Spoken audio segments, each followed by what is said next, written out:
Hello, I'm Jeremy, and today we're going to talk about Black Lives Matter, and this is Daunte Wright, 20-year-old black man who was shot by the police on April 11th, 2021 in Minneapolis. And this is just making all the news today because this is also in roughly the same area. It's a few blocks away, I believe, from where the incident happened with George Floyd. And we're going to take a look to see what's up with all this and see if we can't make a little headway with this.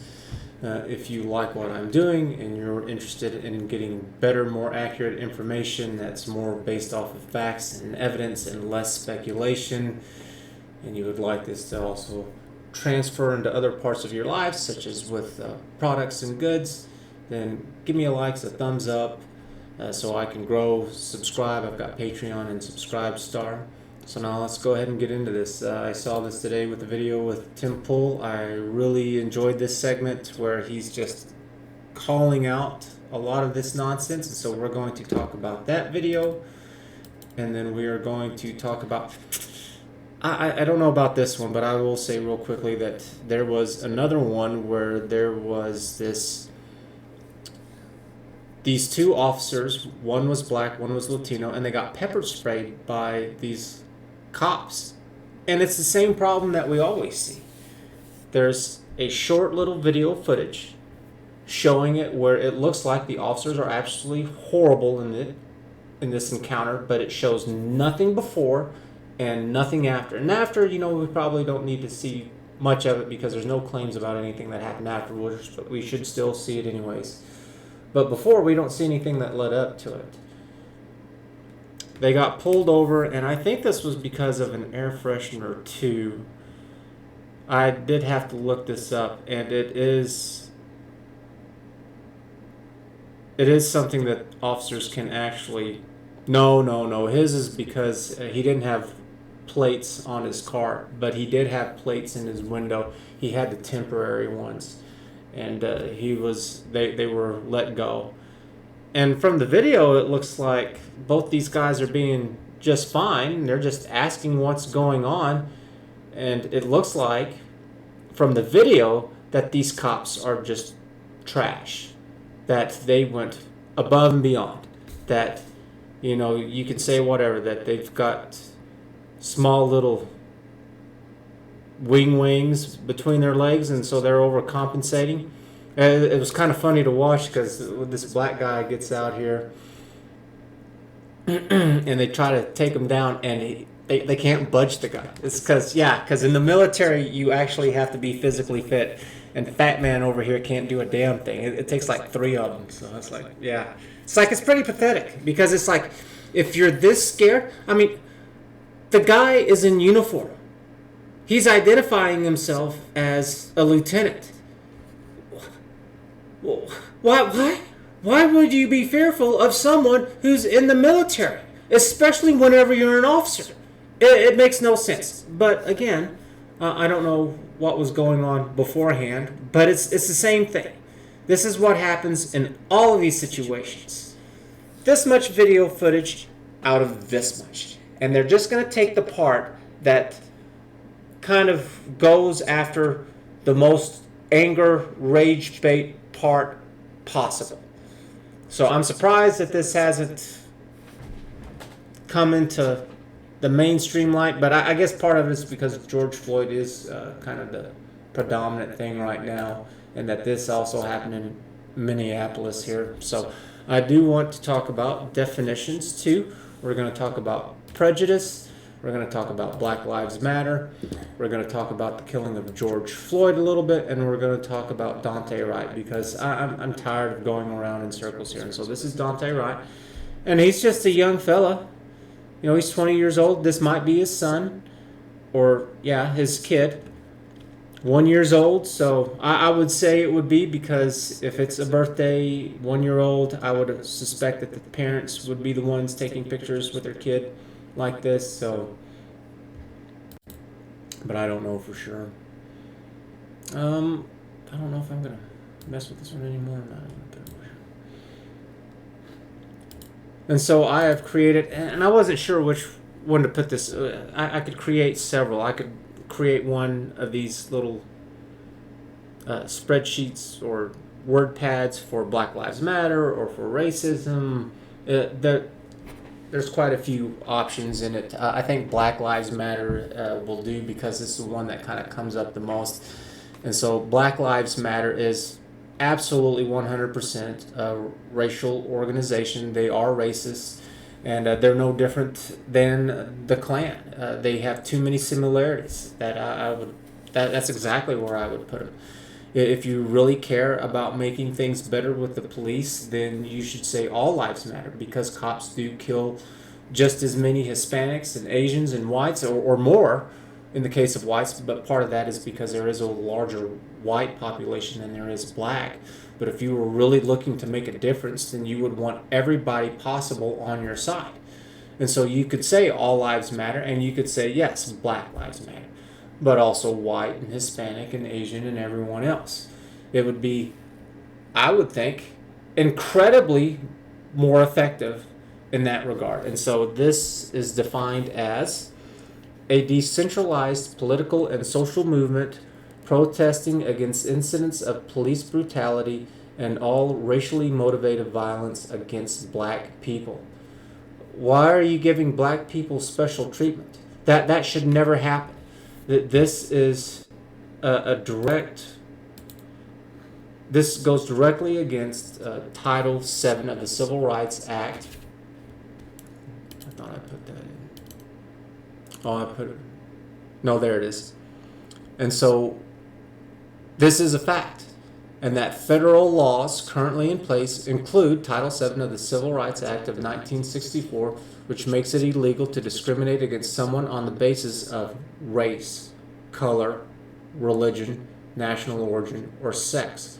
This law also protects employees against retaliation for going forward with a claim regarding discrimination in the workplace. And this does not sound right. 1, 2, 3, 4, 5.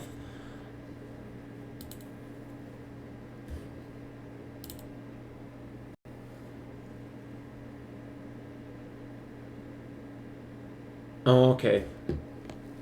See, and this is part of the problem, is that you get one definition somewhere and then you get another definition somewhere else.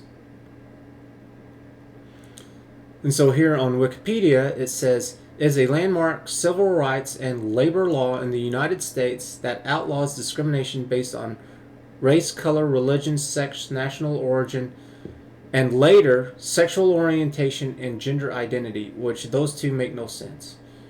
And there should also be genetic coding.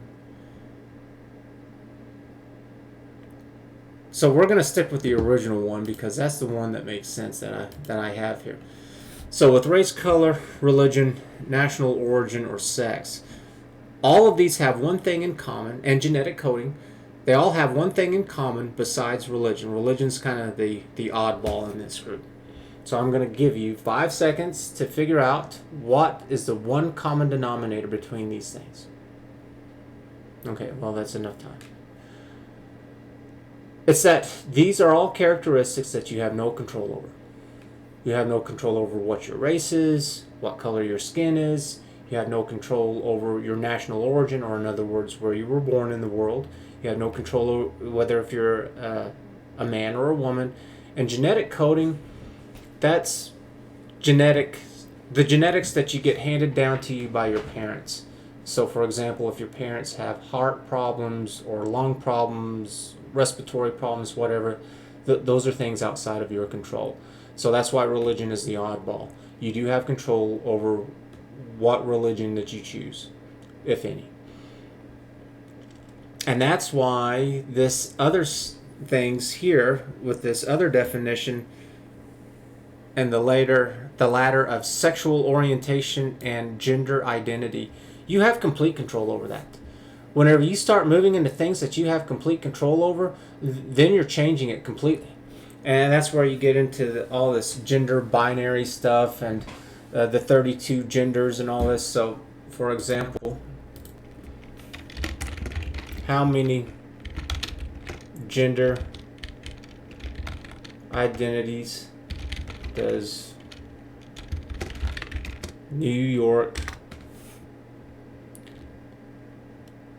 City's 31 recognized gender identities? That's how many they have right now. I don't know what the hell they are. Here's a problem. So there are two genders, male and female.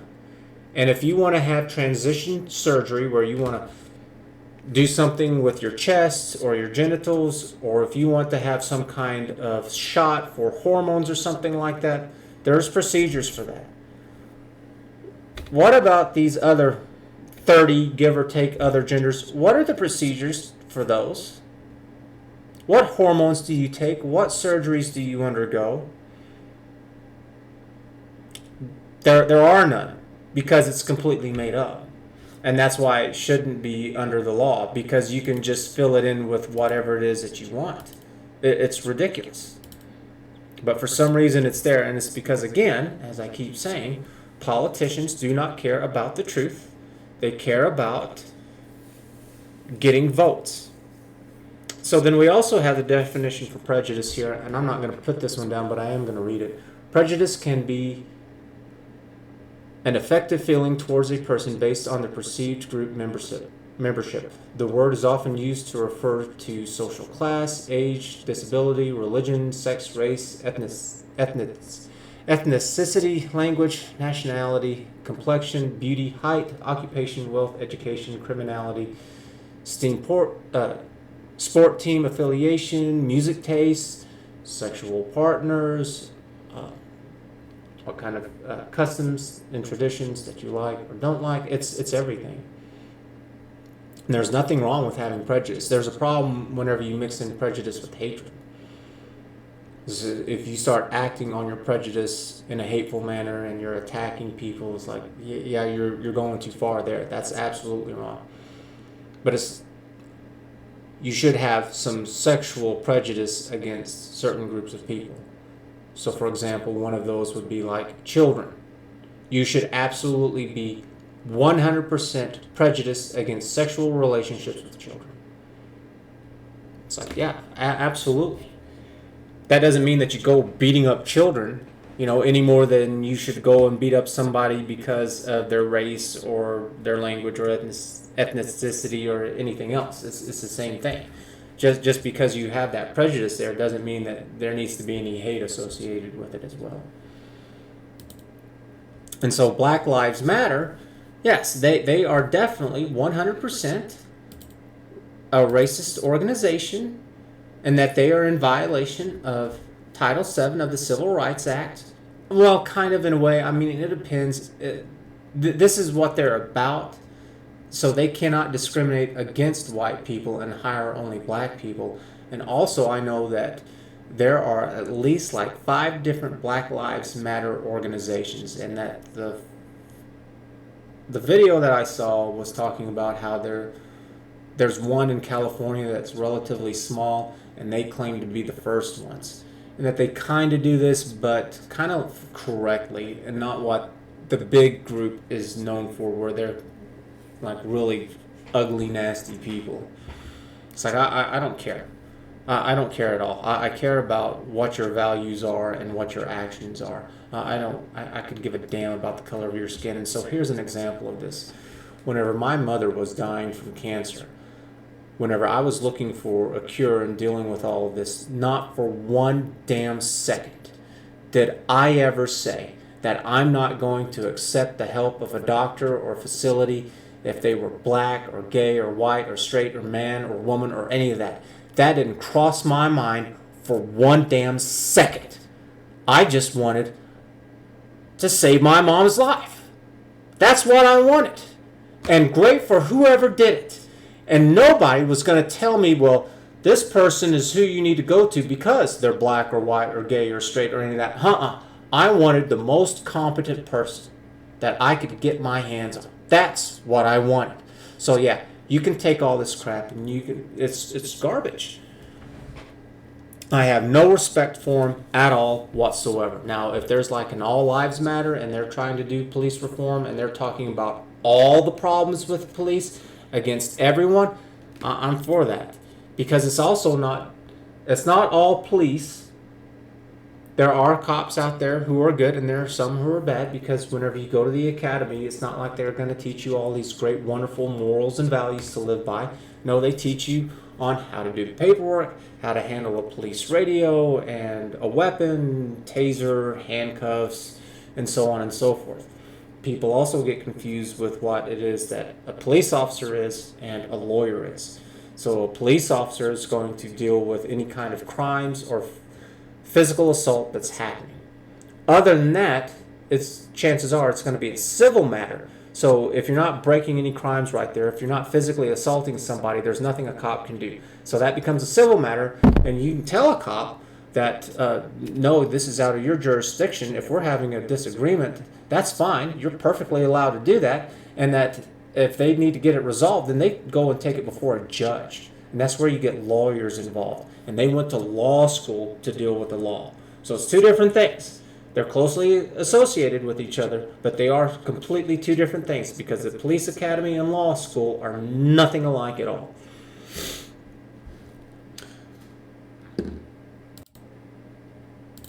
And then I wanted to talk about here with Wikipedia and the problems here. And I've talked about George Floyd a little bit. And so on May 25th, 2020, George Floyd, a 46-year-old black man, was killed in Minnesota, which is a lie. We do not know if he's killed or not. Right now, it looks like that he was not. That is an assumption. But the court case is going on right now. And so far, everything looks like that he had a fentanyl overdose. Continuing on with his statement, while being arrested on suspicion of using a counterfeit bill,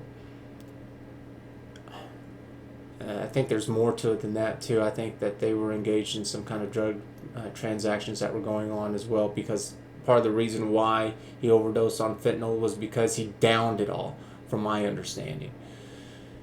During their arrest, Derek Chauvin, a white police officer with the police department, knelt on his neck for 9.5 minutes while he was handcuffed and laying face down. So I've learned a little bit more.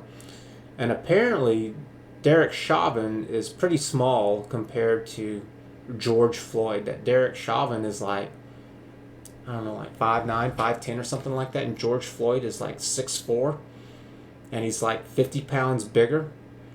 It's like that does change things a little bit. And then two police officers, Jay Alexander and Thomas Lane, assisted Chauvin in restraining Floyd, while another officer, To Tao, prevented standbyers from interfering with the arrest and intervening as events unfolded. And I've heard more about this, that police officers can come onto a scene like this, and then the bystanders can make things worse. And with their yelling and shouting, they don't know what's going on, and sometimes they will turn on the cops, and so it makes it worse. And that people have been on the ground before, and they're faking it, and that they'll act like they've been passed out. They'll release tension, and then they'll get up, and an altercation will evolve from that. And my response to all that is, then stop. You're in the wrong job. The guy's handcuffed. There's 4 of you that's there. If you're really that concerned, they have zip ties that a lot of officers carry around too. They're cheap. They're just a few cents for a little zip tie.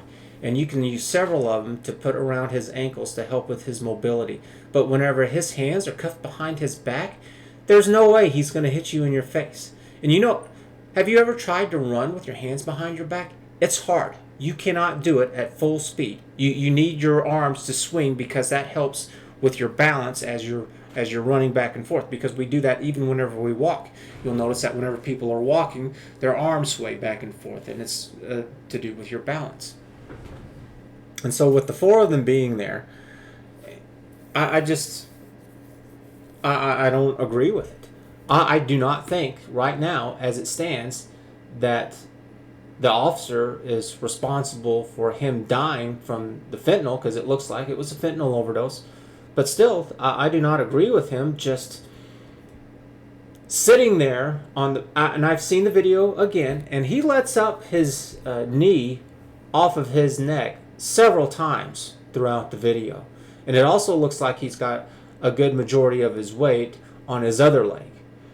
So, and he kind of goes back and forth a little bit. But whenever the man stops, and there's 4 officers there, and he stops talking or whatever, and he's in cuffs, okay, well then back the hell off. It makes no sense to me. If you are that scared, if you are that intimidated, if you are that ill-prepared, I mean, he has mace, he has tasers, he has handcuffs, he has a gun, he has a radio, and he has 3 backup partners. Screw you, dude. I don't feel sorry for this Derek Chauvin one bit for being taken to court for acting like a little pissant. I don't feel sorry for George Floyd either for shoving a bunch of fentanyl down his mouth either. It's not a good thing for either of them. I want to know why was Derek Chauvin doing this. My suspicions are is that part of it is that, yes, if you are poor, and it doesn't matter, black, white, Hispanic, or Asian, you have a very hard time going up the ladder because they've cut the bottom rungs off of those ladders, and they've done it through minimum wage, through crappy poor education, and through a welfare system that is based off of enabling instead of productivity. And plus a whole slew of things. It's also the lower rungs of society have really horrible values and things that they do. But, you know, I definitely don't blame this kid here. Daunte Wright. I don't blame him very much at all for a lot of these things that happen. I firmly believe that a lot of it is the situation in which he grew up in. And I mean all of it. The way that society has treated him and poor people, and also the values that they value, and the inexperience of his parents in raising him, and the education system. I mean, it's a lot of things. It's a complicated thing. It's not just, oh, here's 1 or 2 things. It's like here's like 50 problems, and they're big, and each one of them's complicated. And Tim Pool, man, he does a good job in this video calling out the lies with this stuff. And so he starts off by talking about the looting and the rioting and how the media lies and says that it's protesting, and it's absolutely not. Those are 2 different things, and both of them are ineffective. I cannot recall any time whenever rioting and looting and protesting actually led to something. If it did, then it happened so long ago that it was before I was born, or maybe whenever I was extremely young. But there's been no time in my adult time. So the LA riots with Mr. King there, that didn't do anything. Nothing changed. Nothing at all. All these things with Black Lives Matter, Antifa, nothing changes. The only thing that they've done recently is that they have, I guess they did go on about defunding the police. And guess where they defunded the police at? Here in Minnesota, in Minneapolis. And now they're trying to bring all these officers back because it's just swung into chaos. That murders and homicides and theft and all this stuff has now skyrocketed because of it. And it's hard to... I do blame the people who actually do this to a point because they are aware that what they're doing is wrong. But there's also a large blame for society and government because we have all let this happen. And I'm fed up with it. There has to be change. I'm not interested in perfect. There's no such thing. And that's what people do. People find a few little things and they say, well, we can't do it because of these problems. It's like, that's wrong.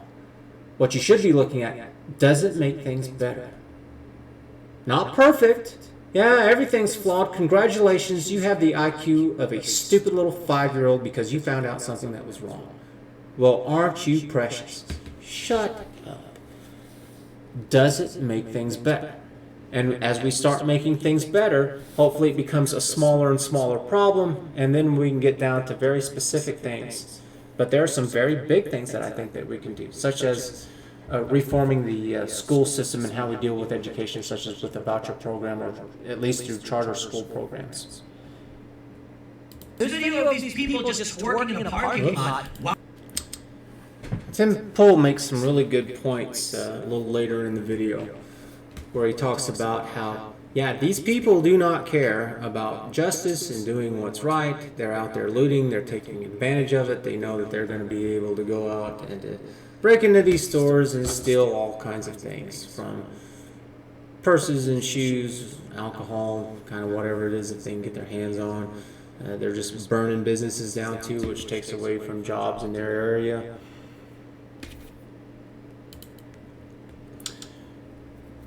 And then a little bit later, he talks about how this is what these people voted for. So it's not any of Tim's business.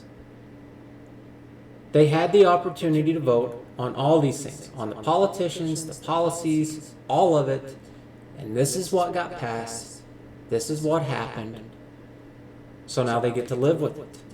For example, they voted for defunding the police. They pushed for it, they yelled and they screamed for it, and things have gotten worse. Crime has gone up, and a lot.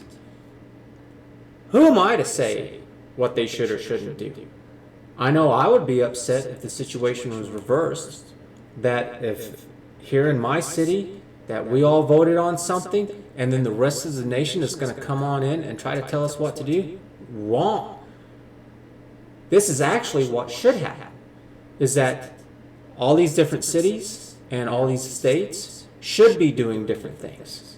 And they should be gathering information, taking in the data to see what's really happening. It's like, I don't think we've ever tried defunding the police. Not that I can recall within my lifetime. Maybe it could have worked. Maybe it will work.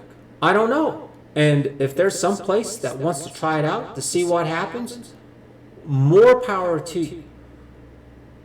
But don't forget to take in the information, because I don't care about anybody's opinions. I want to know what's really happening.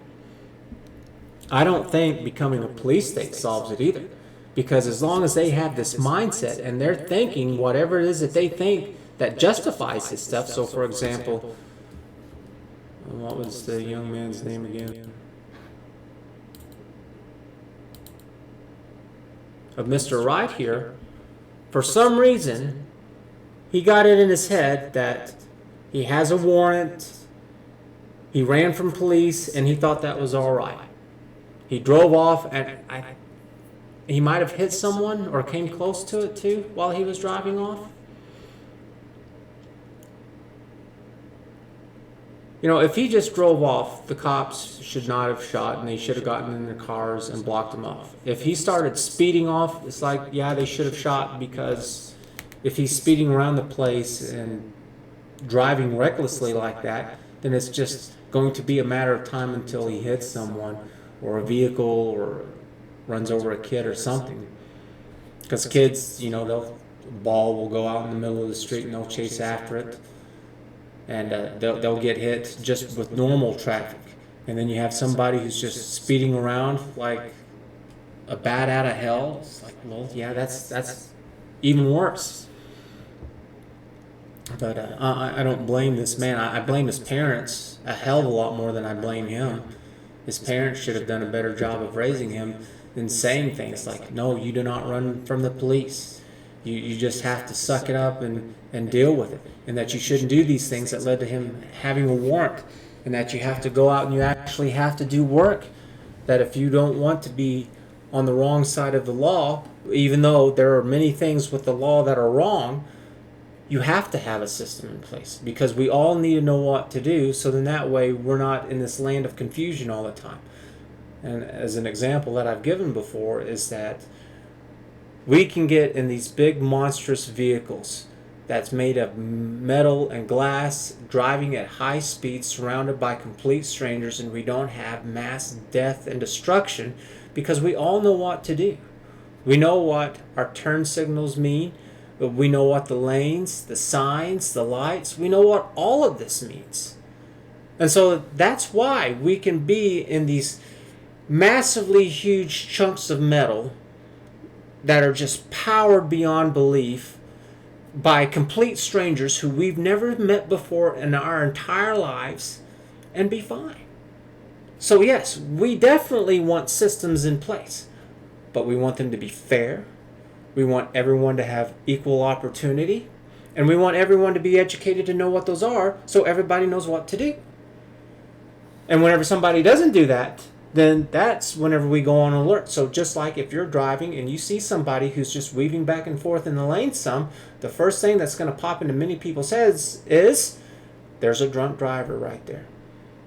And especially if you were to do that at like 2 o'clock in the morning, yes, you go do that past the cop. Cop's going to think, there's a drunk, just left the bar. I'm going to go pull this person over. But it's just weaving. It's a small little thing, but it's enough. That's how it is with everything. That's why whenever you don't play your part, people are going to look at you funny because nobody wants to mess with that. Most people are out and about doing what it is that they're doing because it's something that they have to do. It's something with their job. They're running around doing errands. And whatever it is that they're doing, most people are not just looking to go out and just randomly talk to people for the hell of it. Usually they have other things to do. So we do need a system. And whenever it's not going right, you don't act all crazy and stupid and go riot and protest. You have to go and make a change to the system. Well, how do you do that? Well, one of the things that we need to know is that we need as much information as possible. We need to know the most correct, up-to-date, accurate information that we can get our hands on, so then that way we can make the best decisions that we can do at that time. And that's what I'm trying to create. This has gotten over 30 minutes. I think this is a good place to stop. If you like and you enjoy and you agree with all this stuff, hit the thumbs up, the likes button, because that helps with the algorithm. Subscribe and become a member. I've got Patreon and Subscribe Star. Thanks a lot for watching. We'll see you later, and goodbye.